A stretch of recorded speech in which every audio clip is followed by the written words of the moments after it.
Mr. President. Maybe we can move my Christmas message to one and all in the end. Maybe fitting. So we can allow Senator Grace Poe to Yes, deliver. Mr. President, she wanted Personal to and give a collective personal privilege. and collective privilege. Yes. May I move that she be recognized, Mr. President? Yes, our distinguished colleague from the province of Pangasinan, Iloilo, and the Republic of the Philippines is recognized.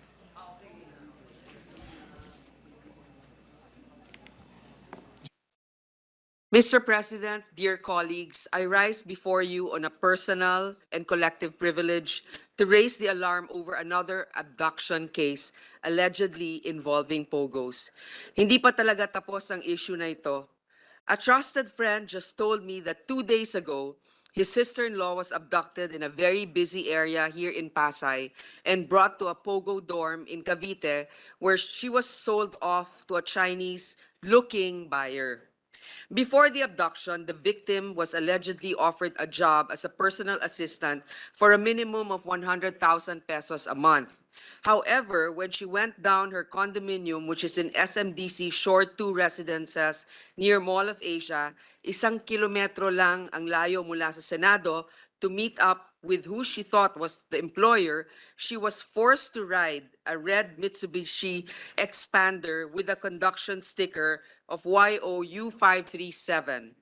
Swerteng may kaibigan na nakakita sa pangyayari kaya nakunan ng litrato ang nasabing sasakyan. Sinubukan ng biktima na tumakas, ngunit binugbog siya ng kanyang mga kidnappers at makikita natin sa mga litrato ang hirap na dinanas ng biktima sa kamay ng mga kumidnap sa kanya. Dinala ang biktima sa isang hindi pa natutukoy na lugar sa Cavite kung saan may mga Chinese-looking individuals na gusto siyang bilhin sa halagang 320,000 pesos.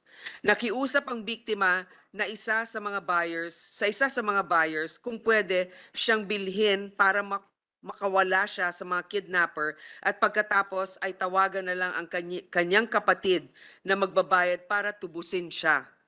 Naawa ang buyer dahil sa kalunos-lunos na kalagayan ng biktima na puro pasa at sugat, kaya binili siya at dinala sa isang Pogo dorm sa Shuangma Industrial Park sa Molino Boulevard, Bacoor, Cavite. Hindi pa dito nagtatapos ang kalbaryo ng biktima dahil pagdating niya sa naturang Pogo dorm ay mistulang ibebenta daw siya ulit. Agad-agad na tinubos ng kanyang brother-in-law ang biktima sa halagang 250,000 pesos doon mismo sa Pogo dorm na yon. Marami pa raw ibang biktima ang naroon. The victim's family is willing to coordinate with the authorities on this. Noong chinek namin sa PAGCOR list of legitimate Pogos as of October 6, lumalabas na isang Brick Hearts Technology Incorporated ang nag-ooperate sa Shuangma Industrial Park kung saan nakuha ang biktima. Upon further checking, mayroon na palang na-rescue ang PNP anti-kidnapping group sa parehas na Pogo company nito lang, October 30, na biktima rin ng kidnapping identified only as Mr. Pan of Yongping, China. Hindi lamang yan. In another news article last September 30, 23 Myanmar and 6 Chinese nationals, employees of MOA Cloud Zone corporations, were rescued by police and social workers. This was upon information of 2 Myanmar nationals turned over by the same Pogo company, Brick Hearts Technology. Anong ibig sabihin nito, Mr. President? Hanggang ngayon, sa kabila ng mga pangako ng PNP, PAGCOR at Association of Pogo Operators, Pogo-related crimes still persist. And not just that, all the problems that come with Pogo operations, legal or not, also persist and has gotten worse. This sector has turned one vice, which is gambling, into a host of other more serious problems like kidnapping, serious physical injuries, and human trafficking. Kung hindi tayo kikilos ngayon, marami pa siguradong biktima ang susunod. During the Committee on Ways and Means hearing last November 23, the PNP proudly said that there hasn't been a Pogo-related incident lately. But even without any official report, it is clear that these crimes are happening before us. I would eagerly call on the authorities to rescue the victims, but we cannot just go on saving each and every time someone is kidnapped by Pogos. Allow me to reiterate my call. Let's face the music and decide once and for all if our institutions are still stronger than Pogo and can rein in the risk to peace and order and possible long-term damage to the rule of law while these Pogo-related crimes continue. I said it before and I'll say it again. An abduction case is one too many. Leave it unresolved and it will spread like wildfire. And here we are, still trying to save it. And it has been consistently out of control. Thank you, Mr. President.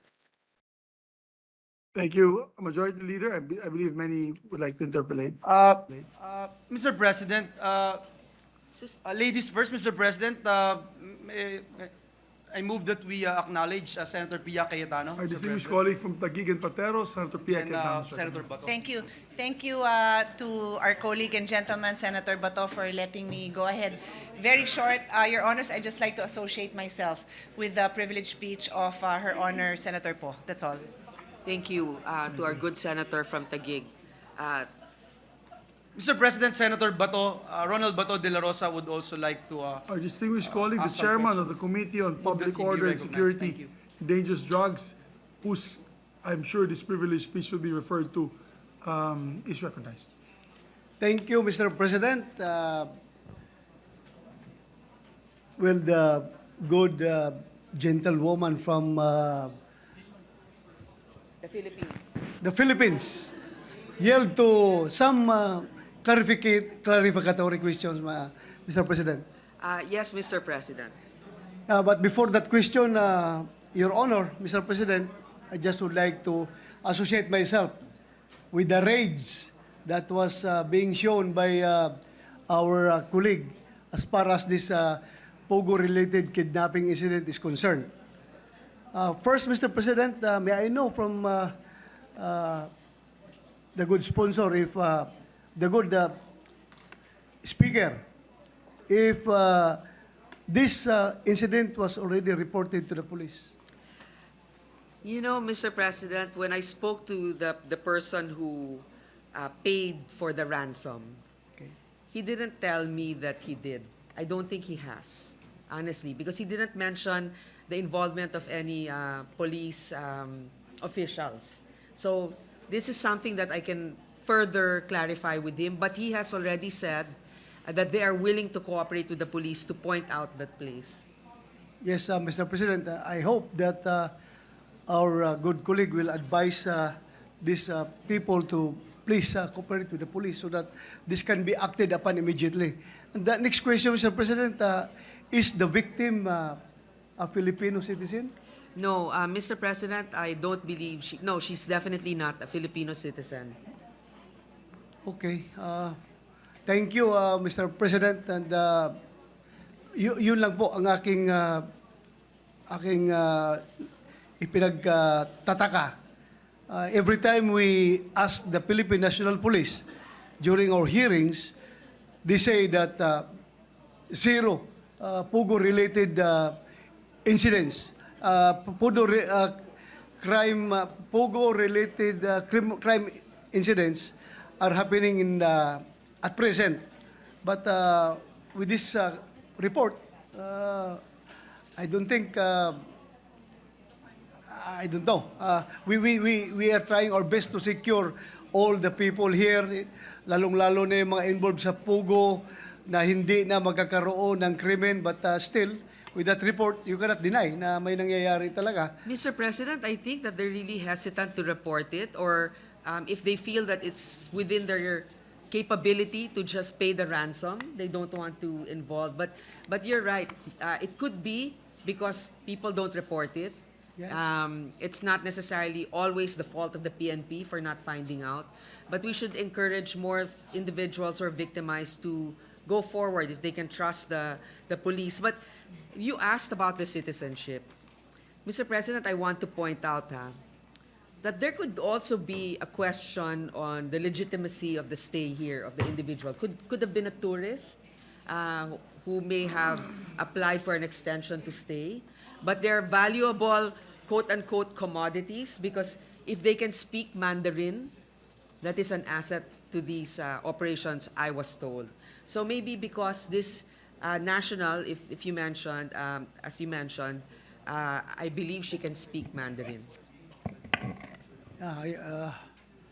Again, Mr. President, I would like to thank our colleague for bringing that up, and to the chairman of the Senate Committee on Ways and Means, Senator Win Gatchalian, is listening, and I think he has just wrapped up his investigation as to the economic cost brought about by Pogo operations, and I have already wrapped up my investigation as to the peace and order side of it, and parang di ko alam kung ituloy ko yung aking sponsorship sa aking committee report with that incident, Your Honor, Mr. President.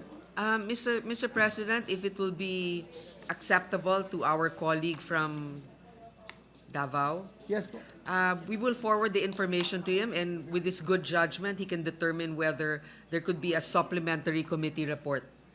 Yes, I would certainly. I would be glad to accept that report from you, my dear colleague, Mr. President. So that's all for me, Mr. President.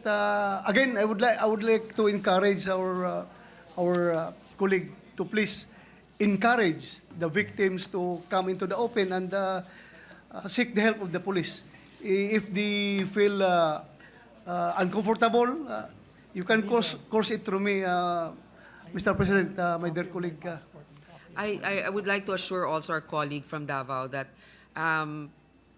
normally kasi we hear stories like this, but we don't really know the individuals who are victimized. This one is parang kaibigan mo talaga na kakilala mo, kunyari, si Senator Bongo, merong nabiktima, ganon ka close.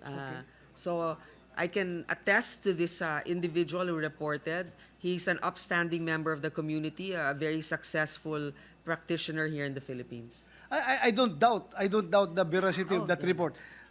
Being reported by our very honest colleague, I'm sure it is happening, and it happened really. So I just hope full cooperation will be extended to the law enforcement community so that they can address this problem right away, Mr. President. Thank you, Mr. President, Your Honor. Thank you, very Mr. much. President, and to our colleague from Davao. Mr. President, before we acknowledge and move for the Deputy Minority Leader to ask some questions, let me just point out again, Mr. President, and I'd like to commend and support fully our good friend, our dear colleague, Senator Grace Poe, for raising this very alarming issue, Mr. President. We have been talking about this for quite a while in the 18th Congress, now in the 19th Congress, and we have discovered a link, Mr. President, for many years now between the growth of the Philippine offshore gaming operators, Pogo, and the rise of criminality, including prostitution and the increased threat of money laundering, among others. So, Mr. President, hindi na po bago itong issue na ating naririnig. Yung mga kidnapping, hindi rin bago. Ang bago na lang ngayon, Mr. President, kakilala na ng ating mga kasama yung nabibiktima. Hindi na po ito narinig natin sa third person. Mismong kakilala ng ating colleague, yung nabiktima. Sana kumilos na po tayo kaagad. Huwag na nating hintayin na tayo mismo o pamilya natin yung makaranas nito, Mr. President. And again, we maintain our call on our law enforcers to continue to investigate and be on a high alert when it comes to Pogo-related crimes, Mr. President. We also call PAGCOR, again, Mr. President, considering they are our chief regulatory gaming commission, Mr. President, na hanggang ngayon, Mr. President, nalulungkot po tayo dahil parang sirang plaka na tayo na sila yung chief regulatory body ng bansa, pero hindi nila alam kung ilan ang Pogo workers, hindi nila alam kung ilan ang Pogo operations dito sa bansa. So I hope, Mr. President, we can do better. And again, I thank our distinguished colleague, Senator Grace Poe. At this juncture, I move that we recognize our Deputy Minority Leader, Senator Risa Ontiveros. Our Mr. Deputy President. Minority Floor Leader, Senator Risa Ontiveros, is recognized. Salamat kaayo, Mr. President. Gentlelady from Pangasinan and Iloilo, if I may, just a couple of questions. Follow up po sa It will be inyong my pleasure previous speech. for the advocate of women, Senator Risa. Salamat po.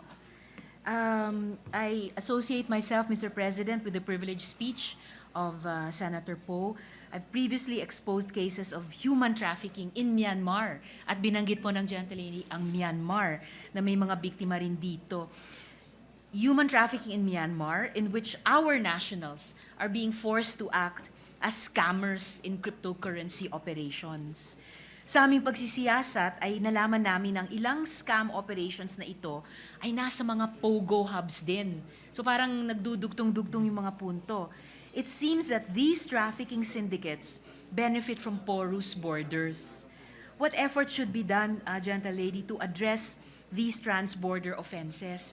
Kasi baka kailangan ng ating DFA at IACAT ay makipag-coordinate ng husto pati sa ibang jurisdictions, Mr. President. Alam mo, Mr. President, this is really where it's so frustrating, and I know the gentlelady from Capiz has already questioned the immigration officials so many times about how they really screen individuals that come here. So yes, I believe time and again we've always said an interagency cooperation is necessary, but again, I don't know what the clear-cut solution would be, except to actually decide once and for all if this is something we need.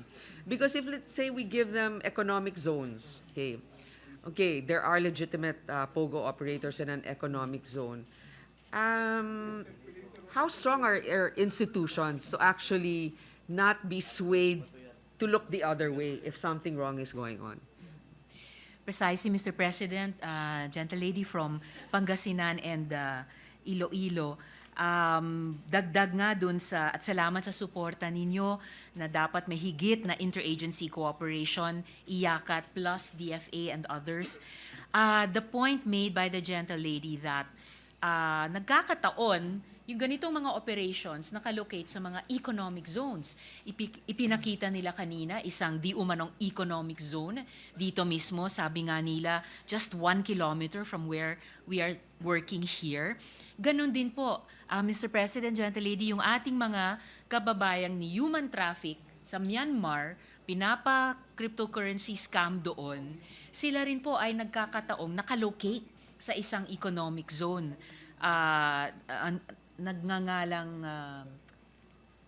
Shuekoko Special Economic Zone. Kaya yung sinabi nyo, gentlelady, na yung tanong na gaano kalakas yung mga institusyon ng bawat bansa at siguro internationally din, napakahalaga para solusyonan ito. I agree with you, gentlelady, once and for all. Dahil hindi lang ngayon na binigyan ito ng atensyon ng Senado, nagsimula na sa dating Committee on Labor sa pangunguna ng ating ngayoy Majority Leader. Sabi nga ng gentlelady, yung ating Committee on Women. At ngayon, itong urgent na ulat ng gentlelady from Pangasinan and Iloilo. Pangalawa po at huling tanong, our Anti-Trafficking in Persons Law of 2022, passed in the 18th Congress, now has explicit and concrete protections for foreign trafficking victims. But it seems, ang pagtingin pa rin sa kanila ay illegal aliens na overstaying. So baka ganun din yung status ng mga Myanmar at ibang victims na nandito. Do you think, gentlelady, na kailangan din ng shift sa ating pag-iisip at pagturing sa kanila? I think this is important so that we can also make representations on behalf of our citizens who are trafficked abroad sa pamamagitan ng mga bilateral cooperation at malay natin eventually bilateral agreements. You know what, Mr. President, I'm so glad that the gentlelady from Capiz brought this up. Because sometimes, when a crime like this is committed, the question is that person was kidnapped, is he or she an illegal alien? There has to be a reason. I mean, whether or not, whatever their status is here in the country, if they are victimized, we need to protect them. There are responsibilities. So, yes, I think it's good if there's a bilateral agreement between countries that are usually involved in situations like this, so that we can easily, well, humanely return them to their country of origin. Because if they're already victimized here, then we treat them pa like criminals. Obviously, they come here for greener pastures. It's so unheard of, right? Coming to the Philippines for greener pastures, because it's a different type of industry that they're joining here. And we always think of the Chinese as very productive and they're doing well economically, but not in all areas in China. In fact, the ones from the provinces earn so much less. So when they come here, para silang OFW. Sila naman ang kumikita ng 100,000 minimum per month. Thank you very much, Mr. President and Gentle Lady, for demonstrating to us yung, in a way, borderless nature ng problemang ito. Kaya kinakailangan talaga baguhin yung pagtingin sa mga manggagawa, legal man o undocumented, whether nasa sariling bansa or lalo na siguro kapag nasa ibang bansa.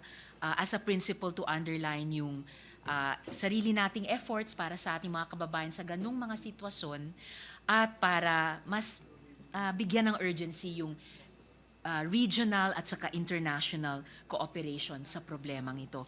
At lalo na sa mga problema nila, yung mga tao na nasa ganitong sitwasyon at pinagmamalupitan tulad ng babaeng ipinakita ng Gentle Lady, Mr. President. So, as a final word po, Mr. President, with the indulgence of the good Senator from Iloilo and Pangasinan, we still have traffic victims in Myanmar. Hindi makaalis doon, di lang dahil sa kalupitan ng sindikato, di umano din, Gentle Lady, sindikatong Chino doon, but because of the peculiar political dynamics in Myanmar. Sana po talaga, sana ay makauwi na sila sa kanilang mga pamilya ngayong Kapaskuhan. I call for their immediate rescue, Mr. President, and together with all the colleagues, especially the Gentle Lady here standing this afternoon, I pray that they can be home for the holidays. Maraming salamat po. Daghang salamat, Mr. President. Maraming salamat, Senator Ontiveros. Mr. President, I would just like to state for the record that yesterday, Mr. President, we were able to rescue 2 more Filipinos from that horrible experience that they had being trafficked illegally to Myanmar. Miss Jelly Soralio Galon and Mr. Marvin Cronico Emperador. They're both from Iloilo, Mr. President. They were promised to work for a call center in Thailand but were illegally trafficked to Myanmar and forced to work in a cryptocurrency scam, online gambling web, prostitution, etc. Thankfully, Mr. President, we were able to rescue them yesterday. Actually, Mr. President, through your office efforts and this representation's efforts, Mr. President, they were rescued by our embassy in Thailand. They spent the night in our embassy in Thailand, and last night, Mr. President, the Jesus is Lord Church in Thailand brought them tickets, airline tickets, so that they'll be able to come home, Mr. President, last night, Mr. President. I actually have their pictures here with me, Mr. President. So patuloy pa rin. Ang nakakalungkot, Mr. President, they were saying marami pa ring Pilipino ang nandoon at nabiktima.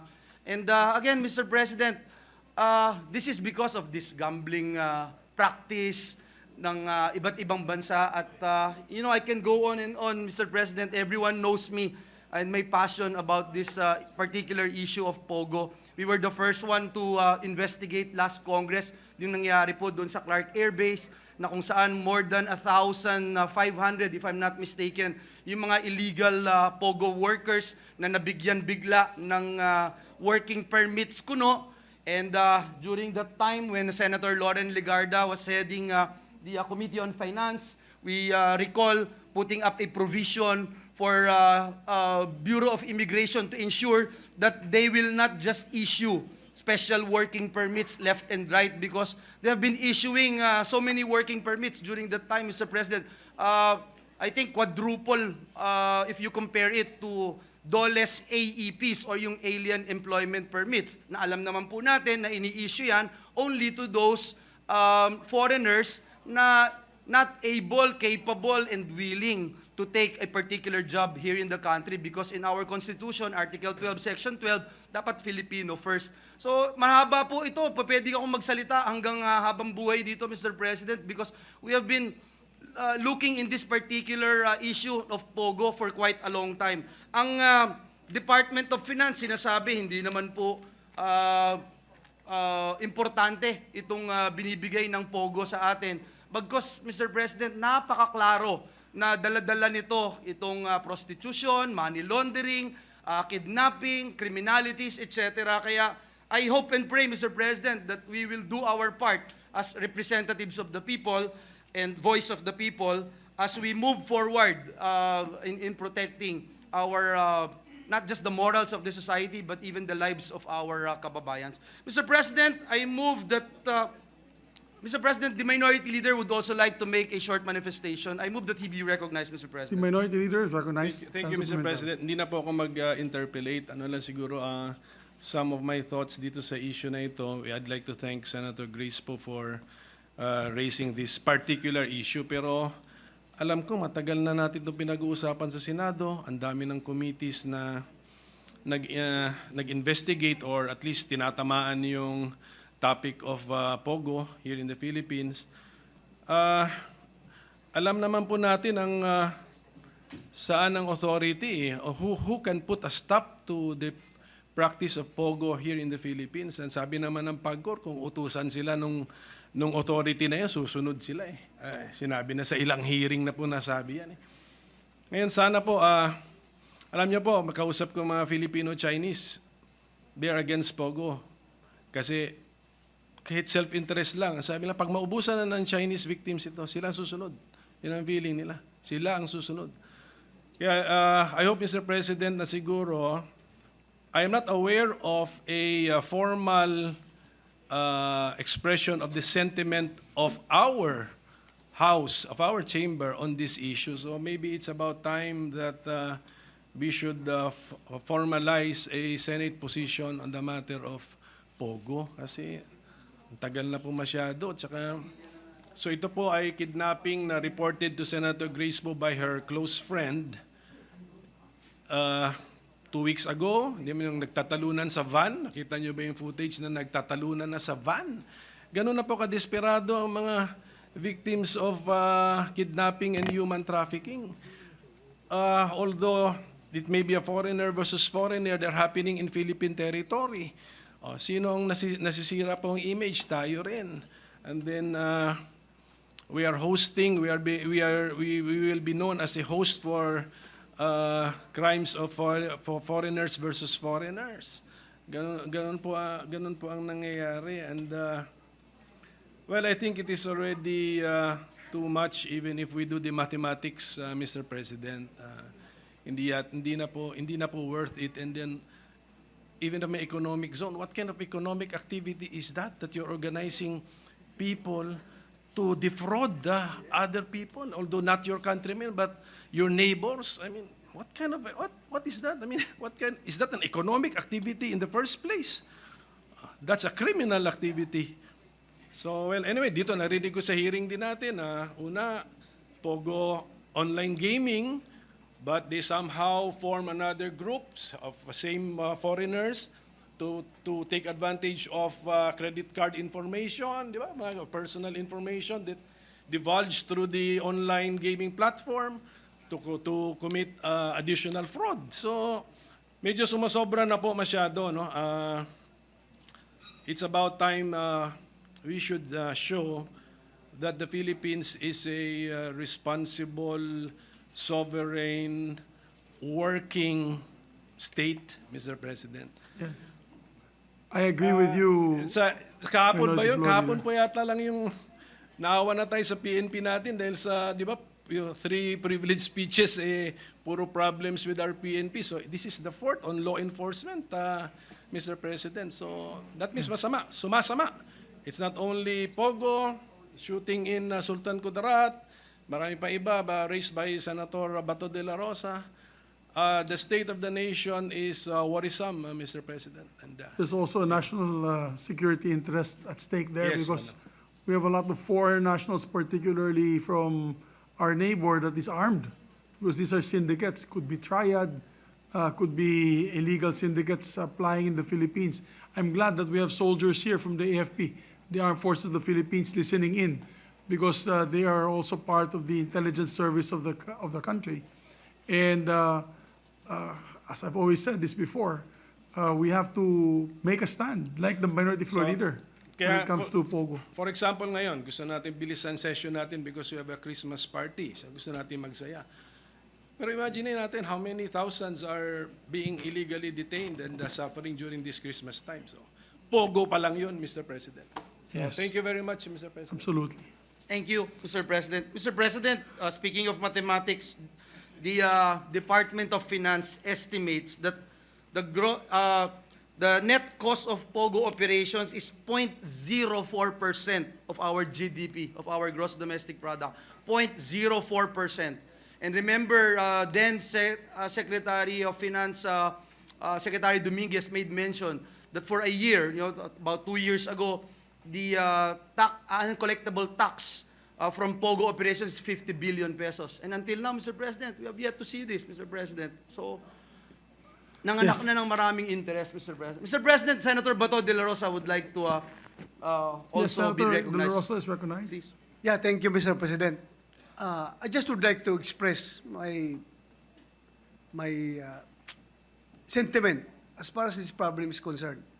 You know, Mr. President, I don't like to sugarcoat the peace and order situation as far as Pogo operation is concerned.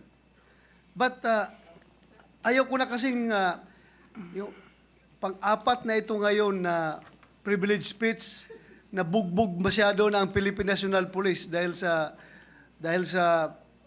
this concerns law enforcement and peace and order.